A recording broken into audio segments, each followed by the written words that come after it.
Okay, hello again folks, I'm King Blacktooth. Welcome to the Japanese location test mod for Gen. So his red focuses, he's got 2, and they match along with his normal focuses, 1 for each stance. Okay, so his Mantis one looks like so. And his Crane one looks like that.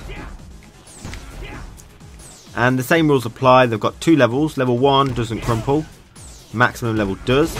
Costs 2 meter to use and can absorb 12 hits. And if you FADC into it, it costs 4 meter and can only absorb 6. Okay?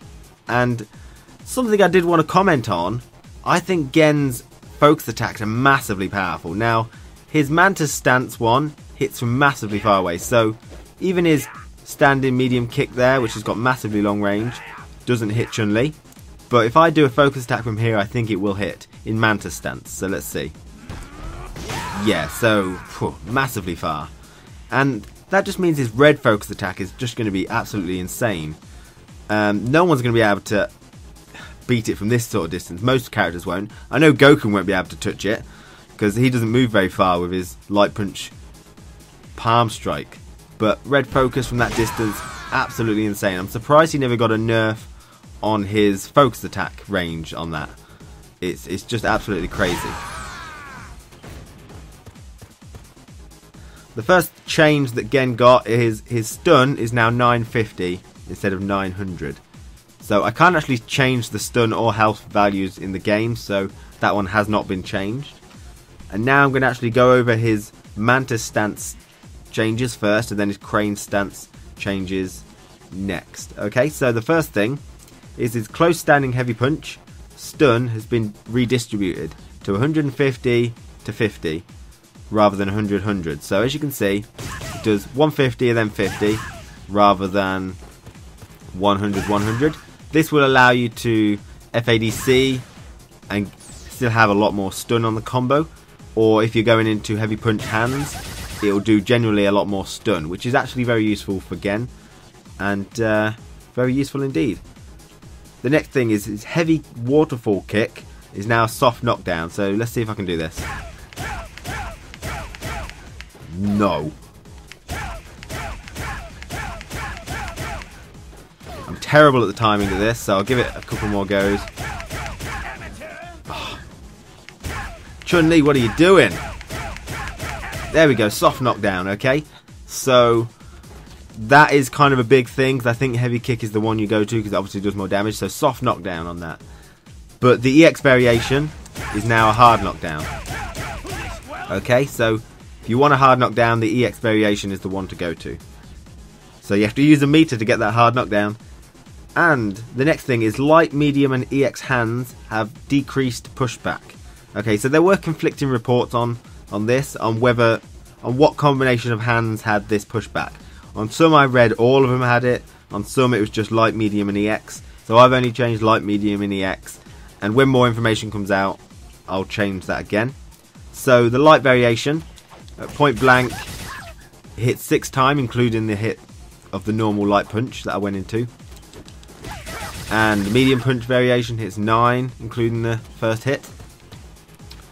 The EX variation hits 10 times. There we go. Okay, so EX variation hits 11 times, including the first hit. So hopefully that actually improves your damage possibilities. I know Gens like to do crouching medium punch into hands. I think it's light punch hands, I'm not sure. So is that more damage than usually? 147. Hopefully.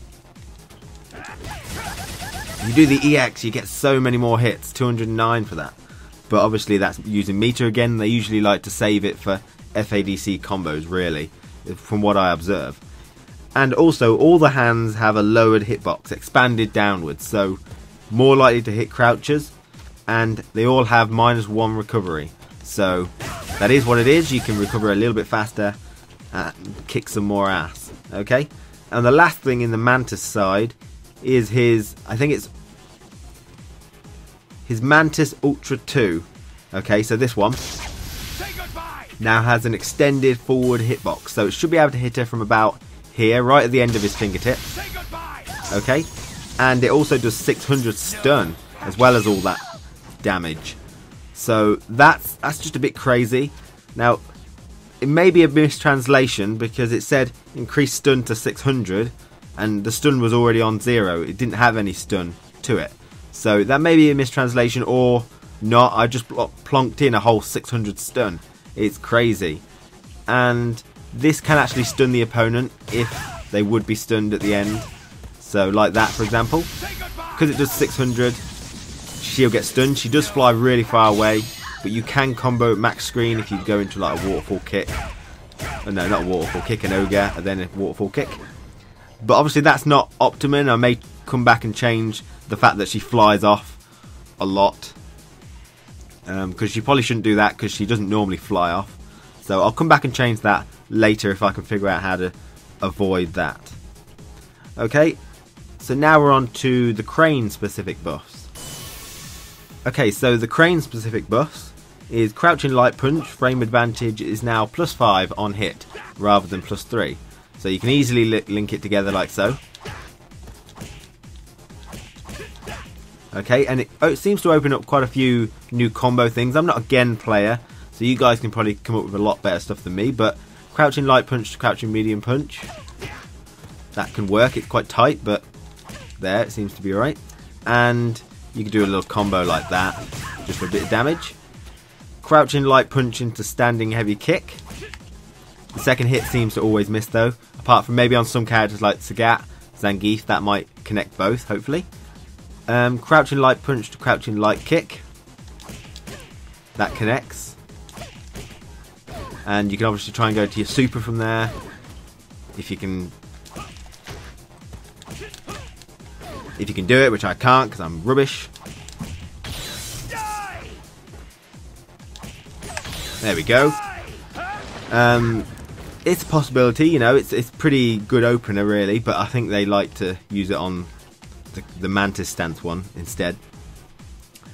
But so it opens up a nice range of things and actually becomes really quite powerful, I think. Crouching heavy kick now has got -5 recovery, so it recovers 5 frames faster. As you can see, it looks really fast as well. It looks a bit silly to be honest, but that's now 24 frames instead of 29, hopefully. So the next thing is diagonal jumping heavy punch and diagonal jumping heavy kick, probably both of them, now have an expanded downward hurt box, so easier to anti-air now for the opponents, so hopefully not as massively powerful now. So that's a nerf actually. That's probably like one of the only nerfs he got, apart from maybe the waterfall kick hard knockdown is now a soft knockdown. Okay, the next thing, light punch Jason. So I'm probably pronouncing everything wrong here, but that's the light punch roll is now from +3 on block to 0. That's got to be a mistake because I'm pretty sure it was not +3 on block. I could punish it with a Shoryuken, so that must mean I think it was mistranslated and it's probably from -3 on block to 0, which means it's a buff instead of a nerf. So just for now I've made it so it is 0 on block and it can't be punished by Shoryukens or grapplers anymore.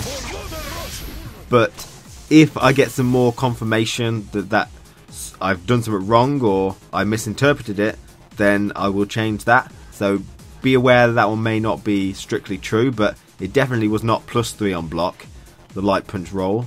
So we'll see. And all of the rolls have an extra 10+ damage on the last hit. So they do 10 more damage on the last hit. Woo woo woo. Okay.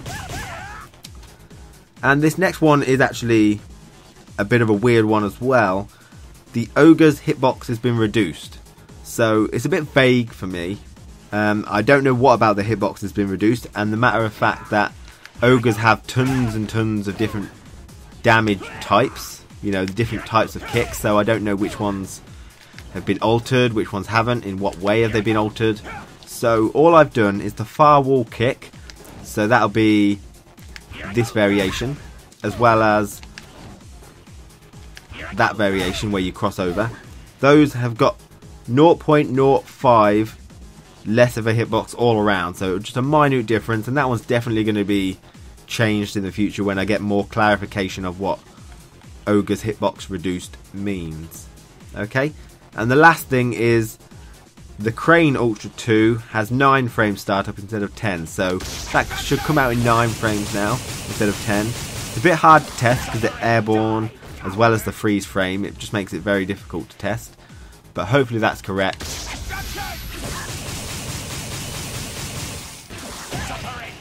Okay, so that's it for Gen. Hopefully you enjoyed the changes. I really think Gen is going to be a character to watch out for.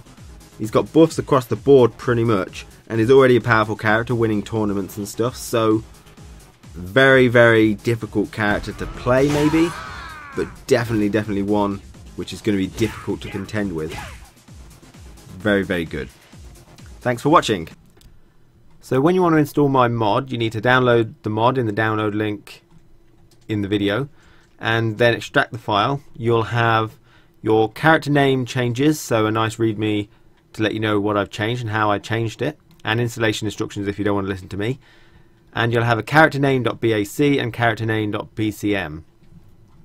So the next thing you need to do is find your Capcom directory, because your Super Street Fighter 4 files will be in there. Mine's in the C drive in program files, but if you bought it on Steam, it'll probably be in your Steam directory somewhere. So you go in to Super Street Fighter 4. Now you've got some patch 1.07 and patch 1.06. You need to find the one with your most up-to-date character. For example, if we were doing Sagat, his most up-to-date one would be in 1.07, as well as Ryu, Yuri, Dudley, DJ and Cody. But most characters are in 1.06. The character I'm doing is in there, and most characters are. I'll mention it if it's in 1.07. So you go in, and then you go into Battle, Regulation, Latest AE, and then you find the character we're doing. I'm doing Bison, which has got the name Vega at the moment. And so you'll have the character name.bac, character name.bcm, and all you need to do is, I recommend making a backup and copying those files in and rename them original, just so you got them as backup.